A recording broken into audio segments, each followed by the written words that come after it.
Avez-vous déjà pensé à venir faire vos études en Chine? Sûrement que non, sûrement que oui. Je suppose que si la Chine était beaucoup plus au centre du monde pendant toutes ces dernières années, c'était beaucoup plus à cause de son rayonnement économique. Mais par contre, il y a un autre aspect sur lequel la Chine a beaucoup évolué, il s'agit de son système éducatif. En fait, si vous regardez aujourd'hui la plupart des classements mondiaux concernant les meilleures universités dans le monde, vous allez tout simplement vous rendre compte que les universités chinoises figurent constamment que ça soit parmi les top 100, top 200. Alors vous comprenez tout simplement que si la Chine a ce positionnement économique sur le plan mondial aujourd'hui, ce n'est pas un fait de hasard.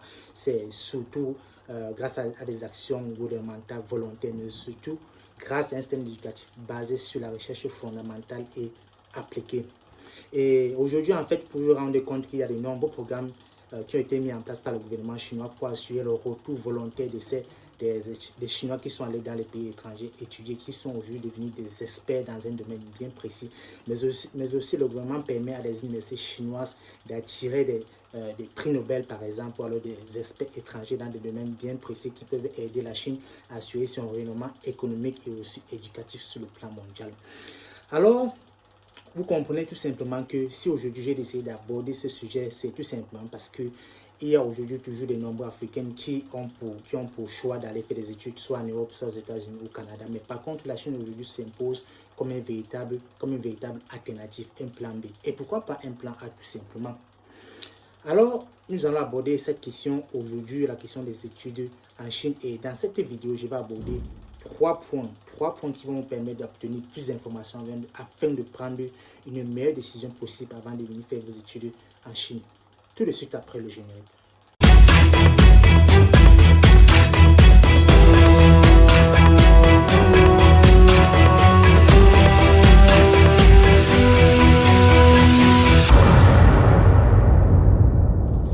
Bonjour, bonsoir la communauté, c'est Happiness de la Chine. Bienvenue sur ma chaîne YouTube. Si c'est la première fois que tu regardes ma vidéo, alors je te prie d'abord souscrire, active le bouton de notification afin d'être parmi les premières personnes à recevoir des nouvelles vidéos concernant le business, les idées de business avec la Chine.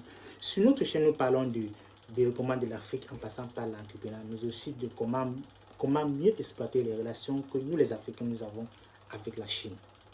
Mais par contre, avant d'entrer dans le but du sujet, j'aimerais vous dire que si jamais vous avez des besoins, parce que ici nous avons également des services, nous avons de nombreux services, donc si vous avez des besoins d'acheter des produits tels que les matériaux de construction, les équipements d'énergie renouvelable, tels que les batteries solaires, les onduleurs solaires, les panneaux solaires. Vous avez aussi besoin vous êtes peut-être dans le domaine des produits électroniques ou bien accessoires, ou si vous avez besoin des équipements de production industrielle, vous pouvez nous contacter. Nous avons une équipe qui a une expérience depuis de 10 années en Chine et nous collaborons avec des usines qui nous offrent des prix vraiment imbattables.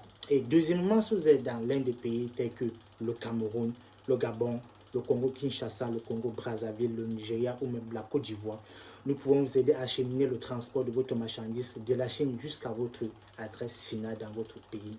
Et troisièmement, si vous avez également déjà des fournisseurs sur place et vous avez besoin de personnes fiables pour aller vérifier la qualité, la quantité de marchandises dans l'usine de votre fournisseur, vous pouvez nous contacter et nous allons faire ce travail à votre place et également à un coût vraiment réduit.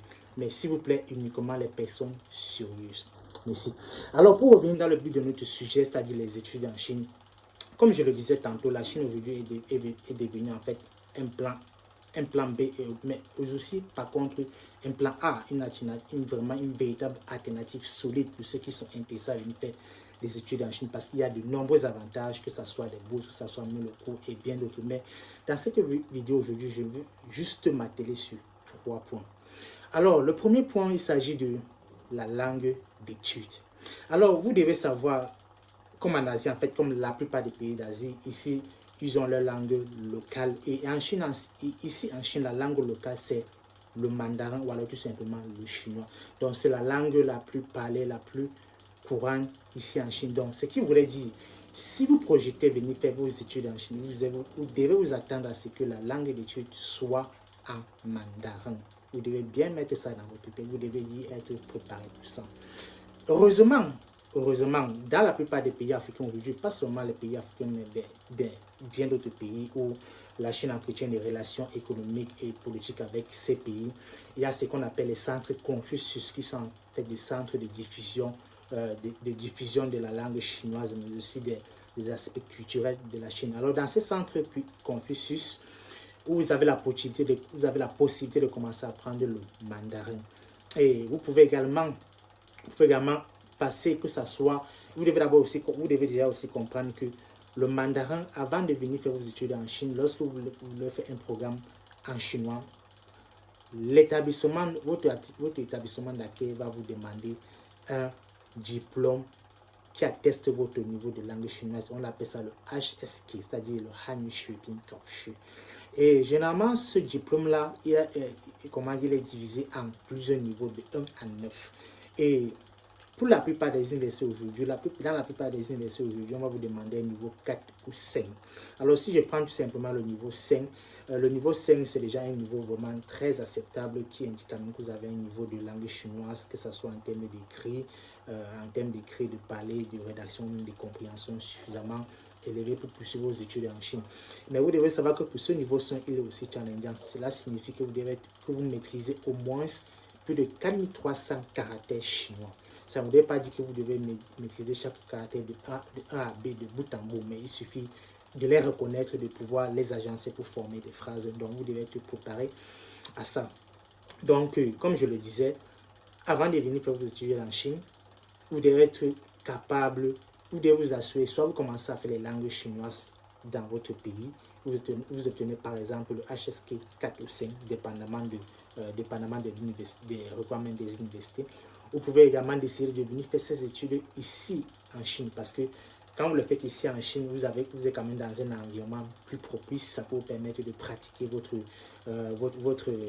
niveau de chinois, l'améliorer aussi rapidement. Alors, une fois que je l'ai dit, il y a aussi la possibilité de faire les études ici en anglais. Il y a également cette possibilité-là.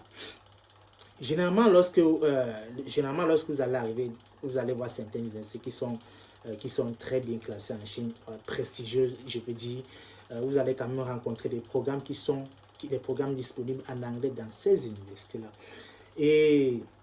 Mais par contre, il y a une critique quand même qu'il faut soulever en ce qui concerne les programmes d'études en anglais en Chine, c'est que j'ai causé avec moi par exemple, j'ai fait mes études plutôt en chinois, mais lorsque j'ai constamment discuté avec ceux qui faisaient les mêmes programmes ou alors d'autres programmes en anglais, c'est que il y a un problème, c'est que ils sortent de là, très souvent ils ne sont pas satisfaits, parce que même si les universités chinois ont fait les efforts pour mettre à la disposition des étrangers les programmes en anglais, c'est d'abord pour attirer les étrangers. Mais le problème qui se trouve, c'est que la plupart de ces enseignants chinois ne se sentent pas toujours à l'aise pour enseigner en anglais. Pour enseigner en anglais, ce qui fait qu'il y aura quand même une baisse, de qualité en ce qui concerne les programmes en anglais. Donc ça, c'est un problème. Mais également, juste pour revenir encore sur les programmes en chinois, comme je vous l'ai dit, le mandarin, c'est la langue chinoise. Et si vous venez en Chine pour faire vos études, alors vous avez intérêt à maîtriser le mandarin. Je sais également qu'il y a des personnes qui ont souvent qui viennent faire les études en Chine juste comme un canal de passage. Ils aimeraient peut-être aller en Europe, aux États-Unis. Ils viennent faire un cursus de bachelor en Chine. Mais je vous rassure, si vous maîtrisez la langue chinoise, même si vous faites juste le passage, ça va vous aider. Et pour ceux qui veulent continuer à travailler en Chine ou alors s'implanter vraiment en Chine, vous avez vraiment intérêt à maîtriser le mandarin, parce que même si vous faites vos études en anglais, que vous ne maîtrisez pas le mandarin après vos études, ça sera difficile pour vous de vous insérer ici en Chine. Donc, et ce n'est pas facile, c'est challengeant, mais par contre, ce n'est pas insurmontable. Aujourd'hui, nombreux sont ceux qui viennent faire les études ici en Chine, en chinois. Je suis un cas, j'ai fait mes études en chinois et je me suis battu, je me suis en sorti. Donc, pourquoi pas vous aussi?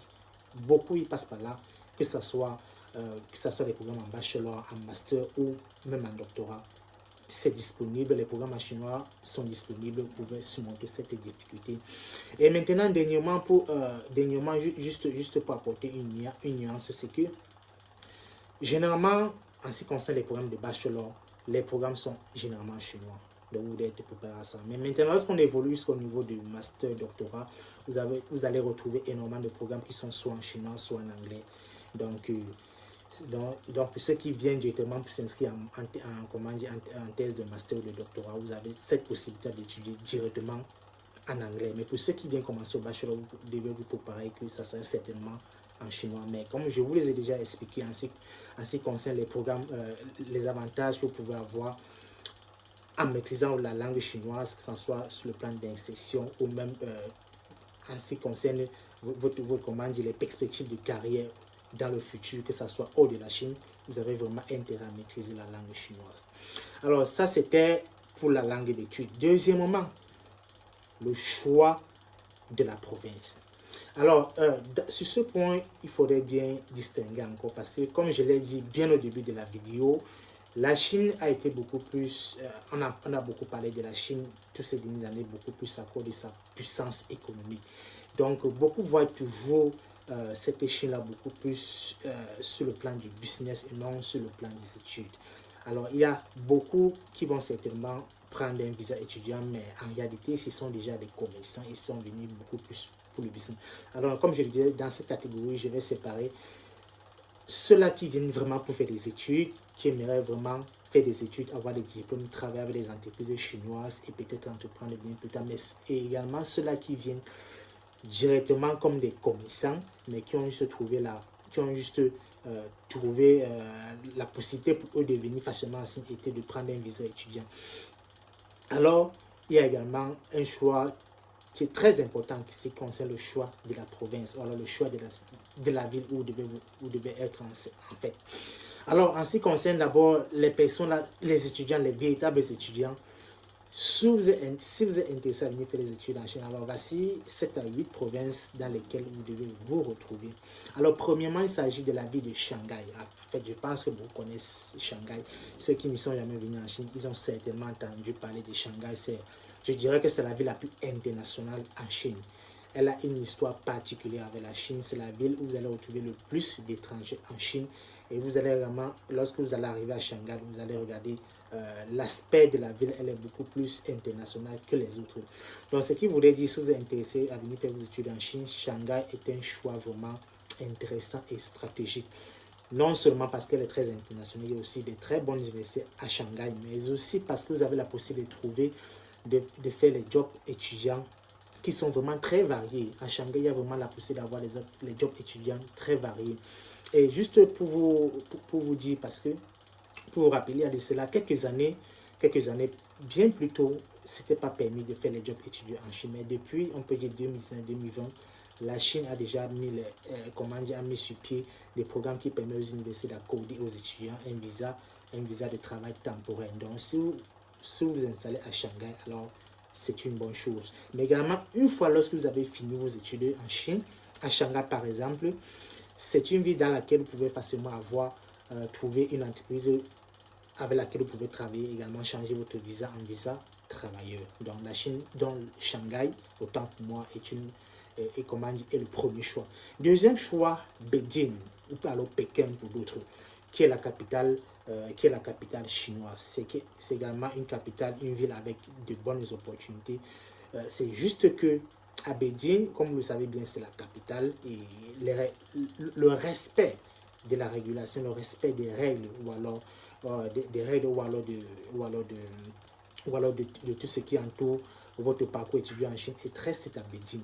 Vous devez vous rassurer d'être toujours dans la légalité, que ce soit en faisant les jobs étudiants ou même en travaillant. Parce que si vous êtes chopé en train de travailler illégalement, à Beijing, vous serez rapatrié, vous serez déporté immédiatement.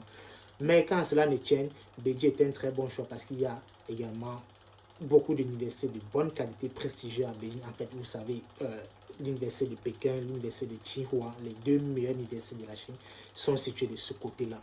Également, c'est une ville comme Shanghai aussi qui offre de nombreux bourses d'études. En ce qui concerne les bourses d'études, je vais revenir sur ça de manière plus détaillée dans une autre vidéo où j'en parlais de beaucoup plus en profondeur.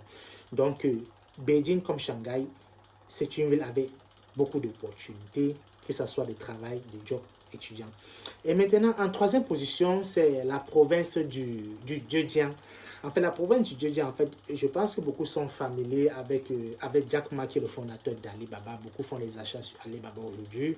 Et c'est dans cette province-là, beaucoup plus précisément dans la ville du Hangzhou, que Alibaba a été créé, c'est la ville, on peut dire, on appelle tout ça, on a l'habitude d'appeler Hangzhou la ville du e-commerce en Chine. Donc c'est la première ville du e-commerce en Chine.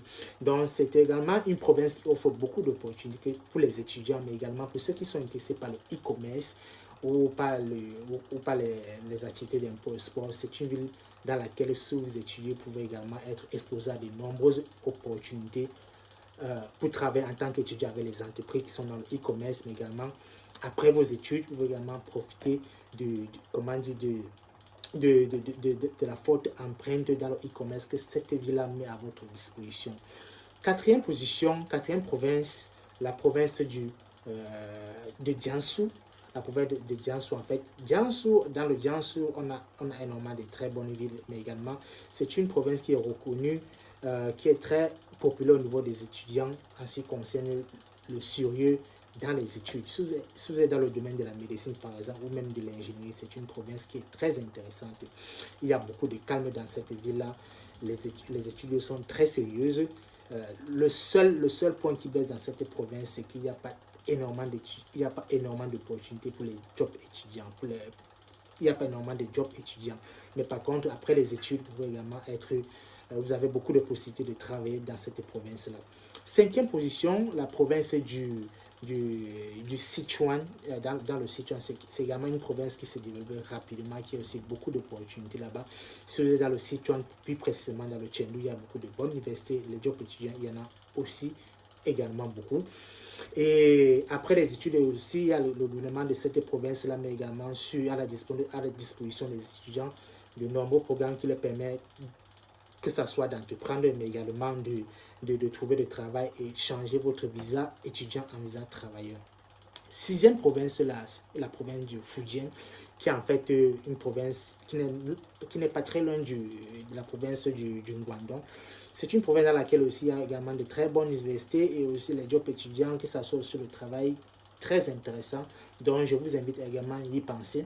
Et aussi en septième position, on a aussi la province du Wuhan, du Hubei, pardon, dans laquelle où on retrouve la ville du Hubei. La ville du Wuhan, en fait, la ville du Wuhan, si vous êtes dans le domaine de la mécanique, je vous invite à y penser parce qu'il y a de nombreuses entreprises étrangères là-bas dans le domaine de la mécanique ou alors de l'industrie automobile. Donc ça pourrait être une très bonne aubaine pour vous, en fait. Et en dernière position, il y a aussi la province du Guangdong. En fait, le Guangdong, je ne vais pas beaucoup y aborder la province du Guangdong parce qu'elle est un peu spéciale, mais je vais l'aborder plutôt, dans le deuxième aspect en ce qui concerne. Maintenant, si vous êtes par contre, on peut dire commerçant et vous avez pris un visa étudiant pour venir ici en Chine faire votre business, il y a particulièrement deux provinces dans lesquelles vous avez intérêt à y retrouver. La première, c'est la province du Guangdong, où je suis en fait. On peut dire c'est une province du business et où particulièrement je suis dans le Shenzhen, c'est la capitale électronique. Donc si vous êtes intéressé par l'électronique, vous avez intérêt à vous retrouver ici à Shenzhen. Pour ceux qui sont intéressés plutôt par autres comme les produits du fashion, que ce soit les vêtements, les chaussures, les bijoux, autre chose, il y a la province du Guangzhou là à côté. Pour ceux qui sont intéressés par contre dans les énergies renouvelables, il y a aussi la ville du Zhongshan là à côté. Donc ça veut dire le Guangdong, c'est vraiment une province stratégique pour ceux qui sont intéressés par le business. Deuxièmement, la province du Zhejiang. Je reviens encore dans le Zhejiang. Dans le Zhejiang, j'ai mentionné auparavant le Hangzhou, mais cette fois-ci, je vais plutôt parler de Yiwu. Pour ceux qui connaissent Yiwu, en fait, dans une vidéo précédente, une première vidéo, j'avais parlé de Yiwu, qui est en fait le baromètre de mesure des exportations de la Chine. C'est la ville qui exporte le plus à l'extérieur en Chine. Donc, quand Yiwu se porte bien, quand les exportations de Yiwu se portent bien, alors la Chine se porte aussi bien. Si vous êtes businessman et vous êtes intéressé à vous installer en Chine, vous pouvez vous installer également à Yiwu parce que c'est une ville dans laquelle on trouve également de nombreux produits, que ce soit les jouets, les bijoux et aussi un autre aspect, c'est que le minimum order quantity à Yiwu est vraiment très faible. Également, les prix sont très abordables à Yiwu. Donc, Guangdong et Zhejiang, ce sont les deux provinces pour lesquelles, si vous êtes dans le domaine du business, vous avez intérêt à vous installer en Chine. Alors, troisièmement, et le dernier point, il s'agit en fait du choix du major, le choix de votre spécialité ou de votre filière. Alors, vous devez savoir que même si aujourd'hui la Chine est très ouverte, il y a toujours les spécialités pour lesquelles vous devez éviter absolument. Si vous comptez vous intégrer en Chine, c'est-à-dire après les études, trouver un boulot, il y a des spécialités que vous devez éviter et un certain nombre que vous devez choisir. Premièrement, les spécialités qui sont ouvertes, qui peuvent permettre facilement après les études de trouver un boulot en Chine. Il y a d'abord International Trade, International Economic ou alors Business Administration. Vous savez, la Chine est un marché aujourd'hui qui est déjà saturé. La plupart de ces entreprises ont besoin d'aller trouver les marchés à l'extérieur. Alors, ils ont besoin constamment des étrangers qui peuvent les aider à aller trouver les marchés à l'extérieur. Et pour cette spécialité, ceux qui sont dans le domaine, qui ont fait les études dans le domaine du Business Administration, International Trade, International Business, comme je l'ai mentionné, ce sont des spécialités qui sont bien accueillies par les entreprises.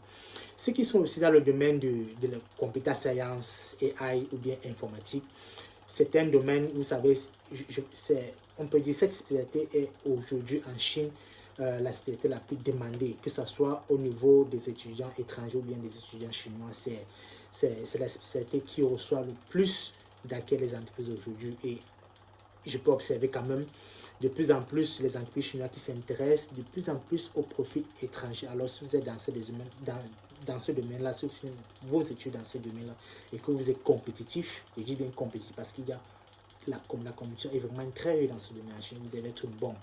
Si vous êtes dans ce domaine, vous avez également la possibilité de trouver un bon emploi dans ce domaine-là. Il y a aussi les études de la biomédecine, biotechnologie. Dans ce domaine-là, parce que la plupart des entreprises chinoises dans ce domaine-là ont tendance à exporter.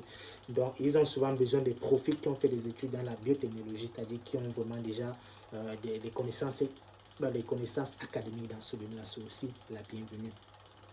Alors, mais par contre, il y a aussi des domaines, des spécialités que vous devez éviter si vous voulez vous intégrer en Chine. Évitez les domaines suivants. La médecine, vous devez l'éviter. La finance, vous devez l'éviter. L'architecture, vous devez l'éviter. Télécom, vous devez éviter ces domaines-là. Comment dire, ingénierie électrique, vous devez éviter ces spécialités-là. Je ne dis pas, il faudrait bien qu'on se comprenne très bien. Je ne dis pas que vous n'avez aucune chance de trouver un emploi en Chine avec ces spécialités, mais je dis simplement que la possibilité et le pourcentage que vous pouvez trouver un emploi avec ces spécialités en Chine est très faible, je dirais juste moins d'1%. Moins d'1%. La plupart des personnes que j'ai souvent rencontrées qui ont fini des études dans ce domaine-là, l'hydrologie, si j'ai oublié de mentionner l'hydrologie, la plupart se sont retrouvés très souvent en train de quitter la Chine pour aller au Canada, en Australie ou bien aller continuer leurs études dans d'autres pays. Parce que je pense quand même que lorsque vous décidez, la plupart quand même, lorsque vous décidez de venir faire vos études à l'étranger ou décidez d'embrasser une spécialité, c'est parce que vous avez vraiment de l'amour pour ce domaine-là, vous voulez vraiment percer dans ce domaine-là. Alors, mais en Chine, très souvent, ce n'est pas possible parce que c'est fermé, tout simplement, c'est fermé aux étrangers. Alors, c'était ça on peut dire les trois points basiques que vous devez connaître, vous devez avoir plus d'informations sur ces points avant de vous décider, avant d'envoyer vos enfants faire des études en Chine. Dans une autre vidéo suivante, je vais aborder la question des bourses d'études parce qu'également, la Chine offre énormément de bourses d'études, mais je vais aborder ce point-là avec plus de détails. Si vous avez aimé la vidéo, likez, laissez un commentaire par rapport à un point donc vous aimez que je développe davantage. Si vous avez une question précise, vous pouvez aussi également laisser un commentaire. Abonnez-vous, activez le bouton de souscription de notre chaîne YouTube et restez connectés. À la prochaine. Merci.